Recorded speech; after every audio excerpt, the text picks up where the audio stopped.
Alright, magandang araw po sa inyong lahat mga kababayan. Batang Maynila to, it's... Pag-usapan lang natin si Spox.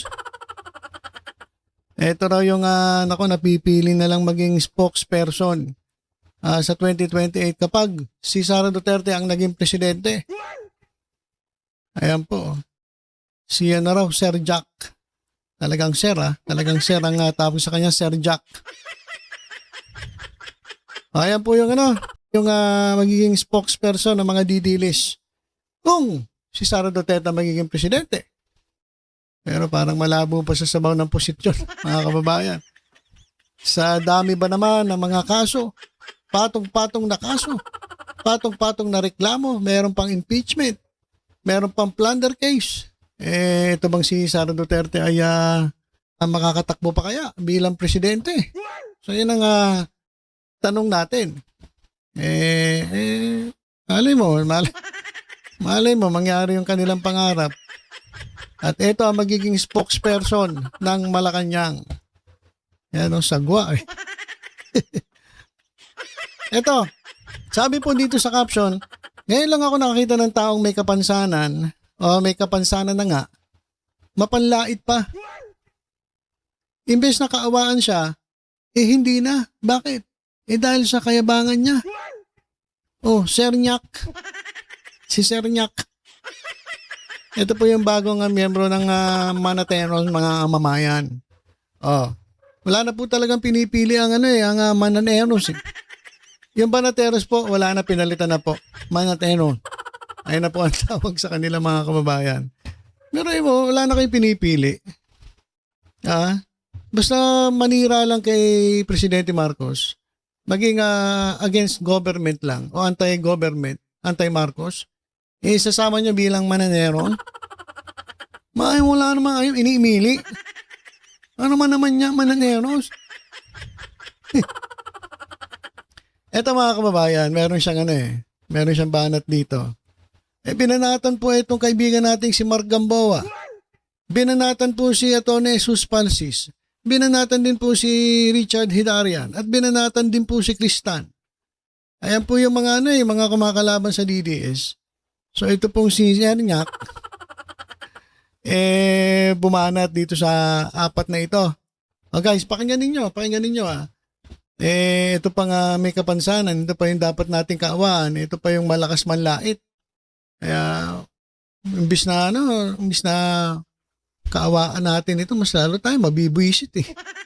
Siya pa talaga yung malakas manlait, grabe ibang klase talaga to si Nyak Arngota.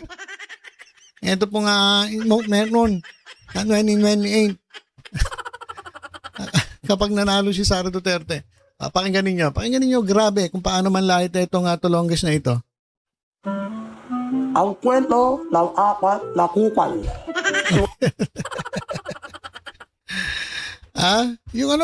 Yung salitang kupal, parang buong-buo no? Pag yung mga masasamang salita, parang buong-buo natin napapakinggan. Di ba? Magaling siya magsalita, diretso siya magsalita kapag katulad yung kupal, pagmumura, diretso yung salita niya. Pero pag nagsasalita, hindi mo na maintindihan. Kasi nga may cleft chin po siya eh. Pasintabi po dun sa mga kababayan natin na mayroon pong ganitong klaseng sitwasyon. Na alam ko naman sa inyo, hindi po katulad na itong tulongges na ito. Na meron nang kapansanan, grabe pa man lait ng kapwa. Alam ko kayo po, hindi po kayo ganyan. Kaya kapag bilanggit ko po yung ngongong mapanlait, hindi po kayo yon. Ito po yung si Sir Nyak. Sir Nyak Arngota. Itutuloy po natin. Ulitin natin. Ang kwento ng apat na kupal. Simulan natin nito sa nakakulay blue. Nakakulay blue. Inuna niya si kaibigan nating si Mark Gamboa. Ito is kumurelo to dati. Okay? Tapos anti-Marcos din. Meron ako screenshot nito. Pero na ni Marcos ngayon. Okay? Guys, basahin nyo na lang yung tawag dito, subtitle. Kasi Hindi niya na maintindihan eh. Bongo nga eh. So hindi niya maintindihan. Basahin niyo na lang yung subtitle. Para maintindihan ninyo. Ito raw si Mark Gamboa, dating isko niyan. O dating isko. At dating anti-Marcos.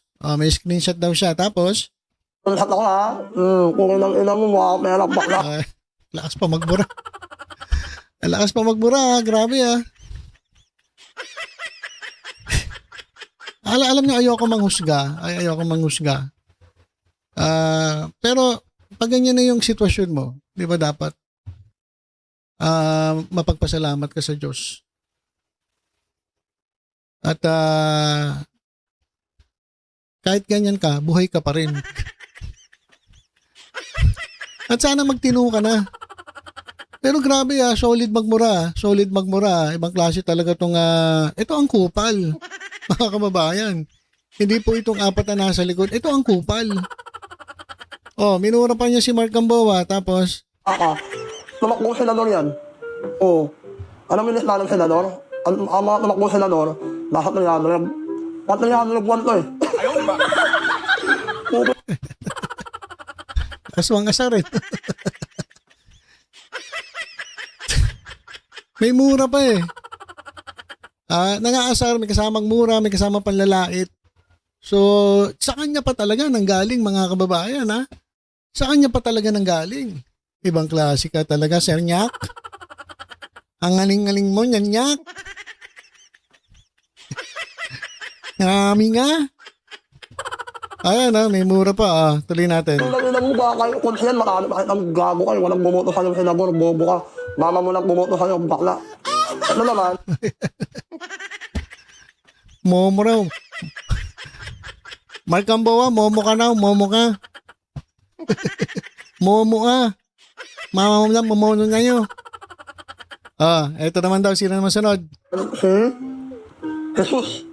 Ito naman, lawyer nga, bobo naman. Tapos bakla pa. Putang na wala na. Okay?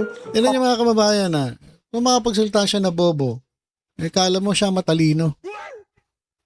Kasi pwede ka magsalita ng ganyan na bobo ka, wala kang pinag-aralan, wala kang alam. Kung matalino ka, at meron kang pinag-aralan, meron kang maipagmamalaki na sabihin natin titulo. O sabihin natin ikaw ay abogado. Ikaw ay teacher. Ikaw ay engineer. Ikaw ay may mga titulo. Ano ba titulo na ito? Meron ba tong Meron ba tong doktor ba to? Nurse ba to? Alam ko dinoktor to. Hindi po ito doktor, dinoktor. Kaya nga ganyan po yung yung nguso niya, dinoktor po kasi yan eh.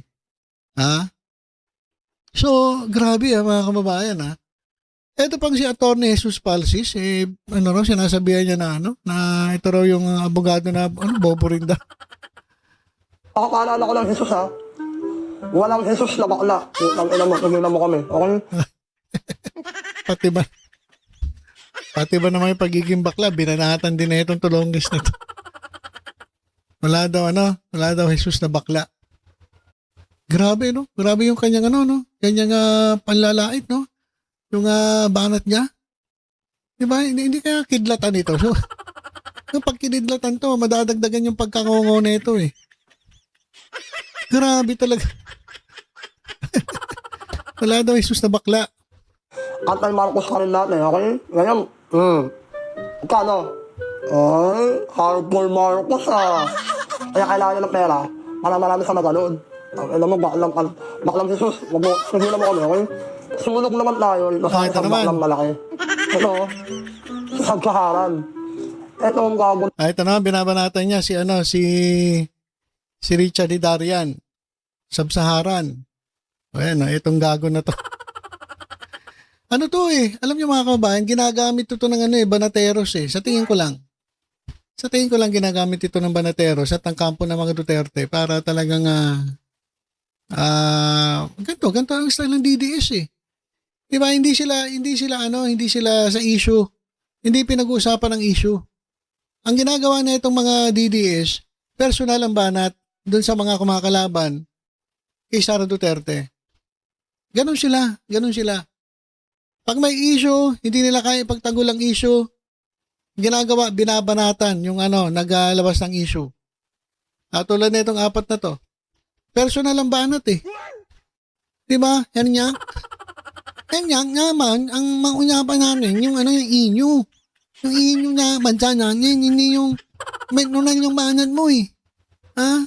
O, translate ko lang yung sinabi ko. Ang sabi ko, eto si Jack Arngota. Dapat issue ang pinag-uusapan, hindi personal mong babanatan yung mga yan.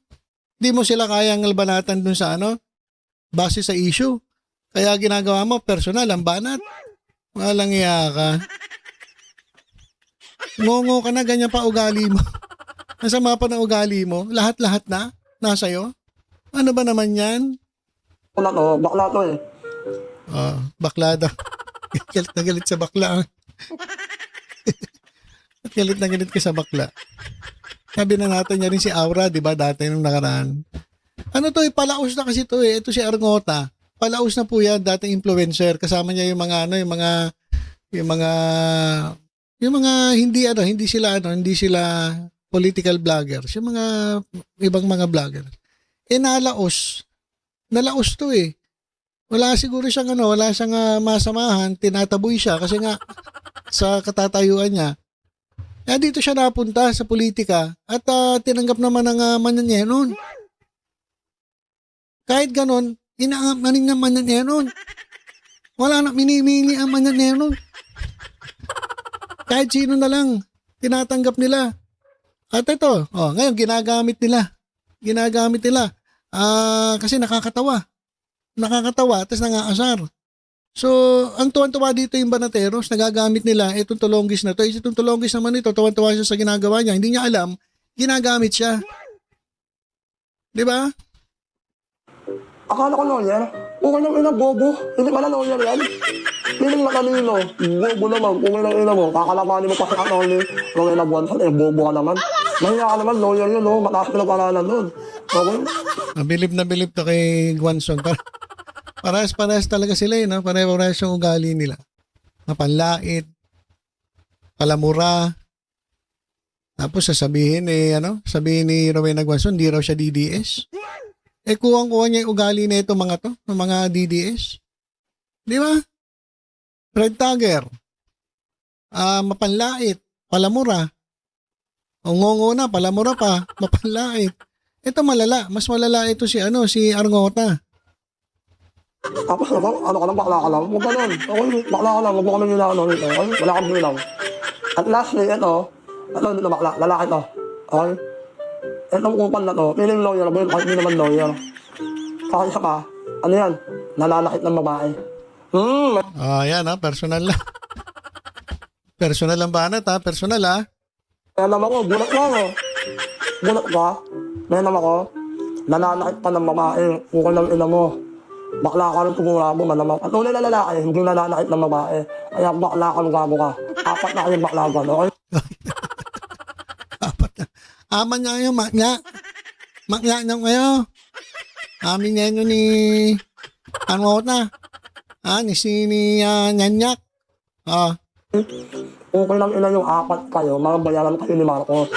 Ha? Wala kayong makagmamalaki. Malapit na mga bulbos yan. Wala na kayong payroll. Kahit masama-sama pa kayong 4, mga uling, hindi kayo mananalo sa amin. Wala kayong bilang, mga bakla. Okay, so yun, narinig din nyo, no? Lapit, no?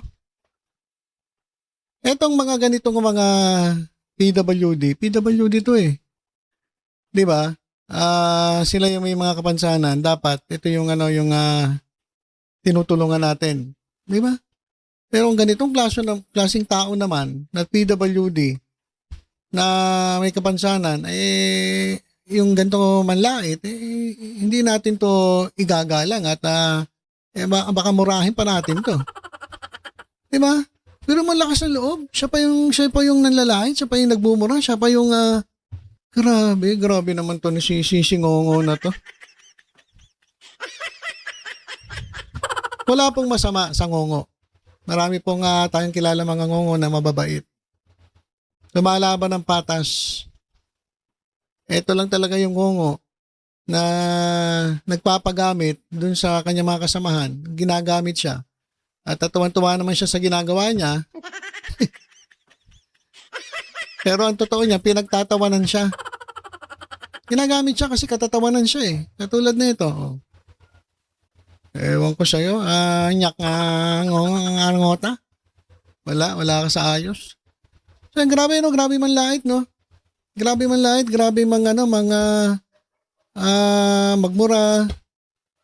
Tapos yung mga binabanatan niya, ito pa yung may mga yung masasabi natin na may mga pinag-aralan, magagaling mag-English, magagaling mag-analyze, masipag. Yun pa talaga binanatan mo.